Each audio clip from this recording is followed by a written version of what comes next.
नमस्कार। ये है हमारा फनधन गेम जो फाइनेंशियल लिटरेसी यानी आर्थिक साक्षरता पर आधारित एक एजुकेशनल गेम है। इस गेम को खेलते हुए बच्चे पैसों को समझना, खर्च करना और बचत करना जैसे इम्पॉर्टेंट कंसेप्ट्स को एक मज़ेदार तरीके से सीखेंगे। आइए जानते हैं कि इस गेम में बच्चे क्या सीखेंगे और कैसे सीखेंगे। जब हम इस बॉक्स को ओपन करते हैं तो इसमें हमें मिलता है एक इंस्ट्रक्शन मैनुअल। कुछ शीट्स दी गई हैं हमारे पास, इसे हम बोलते हैं बजट शीट। साथ ही हमें दिए गए हैं इसमें बजट कार्ड्स।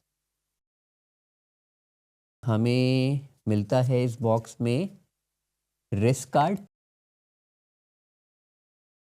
और हमें मिलते हैं कुछ नीड कार्ड्स और आखिरी कंपोनेंट इस गेम का एक डाइस। हम एक बार गेम सेटअप को देखेंगे। वैसे तो ये खेल 2 से 4 लोग खेल सकते हैं एक साथ, लेकिन अभी हम समझेंगे कि 3 से 4 लोगों के लिए अगर ये खेल खेलना हो तो ये किस तरीके से खेला जाएगा। तो सबसे पहले हम क्या करेंगे, बजट शीट लेंगे और हर एक खिलाड़ी को एक एक बजट शीट दे देंगे। बजट शीट के बाद हम बजट कार्ड्स लेंगे। बजट कार्ड को हम क्या करेंगे, बिना देखे एक एक बजट कार्ड हम हर एक खिलाड़ी को देंगे। अब बजट कार्ड को हम एक बार देखते हैं। हर एक बजट कार्ड में एक कैरेक्टर दिया गया है। सभी खिलाड़ियों को ये कैरेक्टर बनकर ही खेल खेलना है। इन पर कुछ नंबर भी दिए गए हैं। सभी खिलाड़ियों को अपने अपने कैरेक्टर की डिटेल बजट शीट में भरनी है। माय कैरेक्टर, मेरे कैरेक्टर का क्या नाम है, पेगासो, और इसका मिशन क्या है, हेल्थ करनी है 45 और डिजायर स्कोर इसको रखना है 60 और साथ ही at the end of the game इसको सेविंग्स करनी है 100 रुपीज की। स्टार्टिंग मनी हमेशा 300 रहेगा। अब बात करेंगे हम रिस्क कार्ड्स की। रिस्क कार्ड्स को क्या करेंगे, हम अच्छे से शफल कर देंगे, इस तरीके से यहाँ पे रख देंगे। अब बारी है हमारे नीड कार्ड्स की। नीड्स कार्ड्स को हम क्या करेंगे, अच्छे से शफल कर लेंगे। शफल करने के बाद हम क्या करेंगे, 6 नीड्स कार्ड्स को हम इस तरीके से फेस डाउन में यहाँ पे रख देंगे। बचे हुए नीड कार्ड को हम यहाँ पे साइड में इस तरीके से रख देंगे। हमारा गेम का सेटअप अब रेडी हो चुका है, जो कुछ इस तरीके से दिखाई देगा।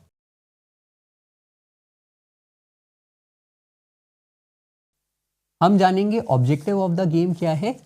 हर कैरेक्टर को एक मिशन दिया गया है। जैसे कि हमारा ये कैरेक्टर है पेगासो। पेगासो का मिशन क्या है, इसे हेल्थ स्कोर करना है 45, डिजायर 60 और 100 रुपीज़ की बचत भी करनी है। जो प्लेयर अपना मिशन को सक्सेसफुली अचीव करता है वो खिलाड़ी इस गेम को जीत जाएगा।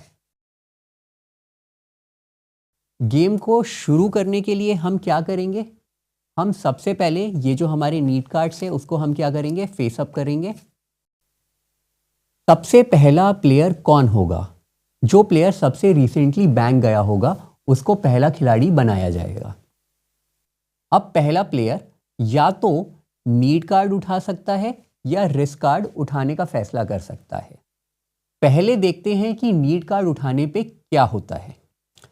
तो पहला खिलाड़ी क्या करेगा, इन 6 में से कोई एक नीड कार्ड को उठाएगा।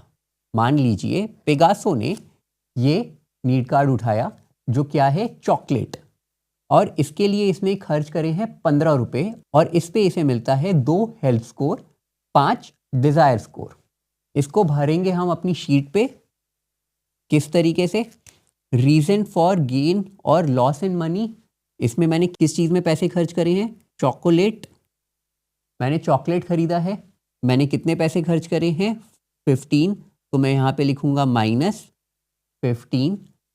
हेल्थ स्कोर मेरे को कितना मिलता है यहाँ पे 2 और साथ ही मेरे को डिज़ायर स्कोर कितना मिला यहाँ पे 5।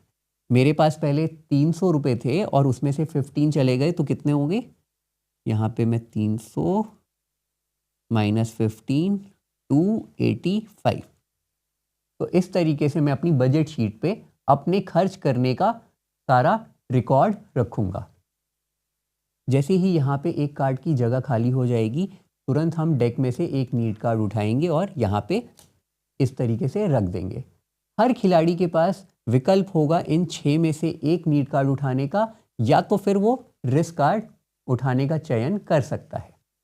खेल को कैसे आगे बढ़ाना है एक बार वो समझते हैं। क्लॉकवाइज डायरेक्शन में अगले खिलाड़ी की बारी आएगी। मान लीजिए अभी खिलाड़ी 2 पेस्सी, तीसरा खिलाड़ी प्लॉगा और चौथा खिलाड़ी पीपो ने अपनी बारी चल दी है और दूसरे राउंड में फिर से पहले खिलाड़ी की बारी आ गई है। पहला प्लेयर जो पेगासो है वो फिर से एक नीड कार्ड उठाने का चयन करता है। मान लीजिए इस कार्ड को उठाने का फैसला करता है, तो वो इसको किस तरीके से अपनी बजट शीट में भरेगा? रीजन फॉर गेन और लॉस मनी में सबसे पहले ऑमलेट, और इस पे इसने कितने खर्च करे हैं पेगासो ने? -30। हेल्थ कितना मिलता है इसे? 8। तो हम यहां पे इसको इस तरीके से लिखेंगे 2 + 8 = 10। और ऐसे ही हम डिजायर स्कोर को कैसे लिखेंगे?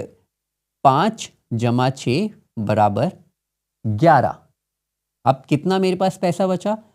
हम इसमें से माइनस कर देंगे पिछले वाले को, कितना हो जाएगा? 285 में से हम 30 को कम कर देंगे, 255।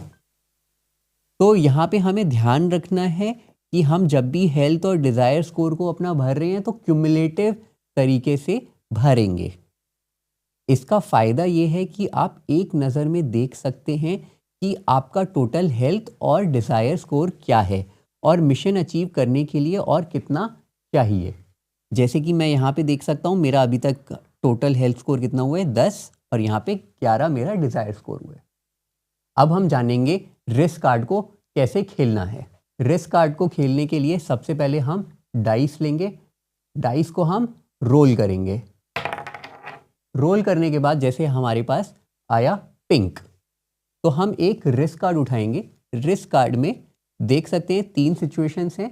अब हम पिंक वाली सिचुएशन को फॉलो करेंगे। जैसे यहाँ पे क्या लिखा है? Extra art period for all. हमारे कैरेक्टर को कुछ लाइकिंग्स और डिसलाइकिंग्स दी गई हैं। जैसे कि पेगासो को क्या है? आर्ट पीरियड पसंद है, तो इसके लिए इसे 5 डिजायर पॉइंट और दिए जाएंगे। अब देखते हैं इसे बजट शीट में किस तरीके से भरना है। तो मैं तीसरे राउंड पे क्या लिख रहा हूँ? मैं लिखूंगा डाइस रोल, साथ में 8, ताकि मुझे याद रहे कि आर्ट पीरियड फॉर ऑल आया था और इस पे मैंने कोई पैसे नहीं खर्च करे हैं, तो यहाँ पे आएगा 0। हेल्थ स्कोर मेरा कितना है? 10 ऊपर, और मेरे पास कितना है? पहले 11 डिजायर स्कोर था, उसमें जमा कितना? 5 जोड़ दूंगा। कितना हो गया मेरा डिजायर? अब 16। मेरे पास कितने पैसे हैं अभी भी? 255। अब चूंकि रिस्क कार्ड पर जो सिचुएशन थी वो फॉर ऑल थी, इसीलिए यह बाकी खिलाड़ियों पर भी लागू होगी। अगर रिस्क कार्ड पे सिचुएशन फॉर ऑल नहीं है तो वह उसी खिलाड़ी पर लागू होगी जिसने डाइस रोल करा होगा। अभी देखते हैं कि पेगासो का ये लिया हुआ रिस्क कार्ड बाकी प्लेयर्स पर कैसे असर करेगा। पेसी को आर्ट पसंद नहीं है, तो इसके 5 डिजायर पॉइंट निकाले जाएंगे। तो हम क्या करेंगे? ये डिजायर पॉइंट हम जो सेकेंड राउंड में भरा हुआ है, यहाँ पे हम इस तरीके से -5 लिख देंगे। ऐसा हम यहाँ पे इसलिए लिख रहे हैं क्योंकि तीसरा राउंड अभी पेसी ने नहीं खेला है। जब पेसी की बारी आएगी तब यहाँ पे पेसी भर सकते हैं। तो जब तीसरा राउंड आएगा पेसी का, तब हम डिजायर को यहाँ पे कैलकुलेट करके लिखेंगे।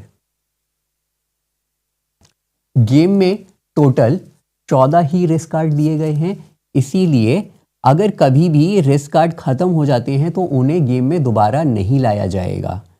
उसके बाद प्लेयर्स को सिर्फ नीड्स कार्ड ही उठाना पड़ेगा। नीड कार्ड उठाना बेहतर है या रिस्क कार्ड?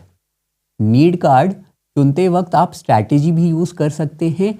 ऐसा कार्ड चुन सकते हैं जो आपको बेनिफिट दे और साथ ही किसी दूसरे प्लेयर को डिसएडवांटेज भी पहुंचाए। रिस्क कार्ड कब उठाए जाते हैं ये बहुत मायने रखता है। अगर पैसे कम हो तो रिस्क लेना हानिकारक हो सकता है। गेम को हम क्लॉकवाइज डायरेक्शन में बढ़ाएंगे। जब सभी प्लेयर्स 14 राउंड कंप्लीट कर लेते हैं, जो 2 वीक्स को रिप्रेजेंट करता है, तब गेम ख़त्म हो जाता है। तब बजट शीट में आपको टोटल हेल्थ, टोटल डिज़ायर और टोटल सेविंग लास्ट रो में दिखेंगे, कुछ इस तरह से। अगर प्लेयर ने अपना हेल्थ और डिज़ायर टारगेट अचीव कर लिया है तो उसको रिवॉर्ड अमाउंट भी मिलता है जो बजट कार्ड पर दिया होता है। मैं दिखाना चाहूँगा, जैसे कि ये पेसी है। अगर पेसी ने अपना 14th राउंड तक हेल्थ और डिज़ायर अचीव कर लिया है तो उनको ये 1 टाइम रिवॉर्ड मिलेगा +40। गेम वही प्लेयर जीतेगा जिसने अपना मिशन पूरा किया होगा। सिर्फ पैसे बचाना काफ़ी नहीं है और सिर्फ हेल्थ और डिज़ायर अचीव करना भी काफ़ी नहीं है। जीतने के लिए प्लेयर को तीनों टारगेट्स अपने अचीव करने हैं: हेल्थ, डिज़ायर, सेविंग्स। कभी कभी एक से ज़्यादा प्लेयर भी विनर हो सकते हैं। 2 प्लेयर में ये गेम किस तरीके से खेला जा सकता है? अगर गेम सिर्फ 2 प्लेयर के साथ खेला जा रहा हो तो हम नीड कार्ड में से 5, 45 और 50 वाले कार्ड्स निकाल देंगे। 5, 45, 50 वाले आप कार्ड्स निकाल देंगे। यहाँ पे ये कार्ड्स मैंने अलग निकाल लिए हैं। इसको मैं गेम से बाहर कर दूंगा। बाकी बचे हुए नीड कार्ड्स के साथ मैं गेम खेलूंगा। रिस्क कार्ड में कोई परिवर्तन नहीं है, बाकी गेम के रूल्स में कोई अंतर नहीं है। आप गेम्स वैसे ही खेल सकते हैं। तो ये था हमारा educational financial literacy game fun धन।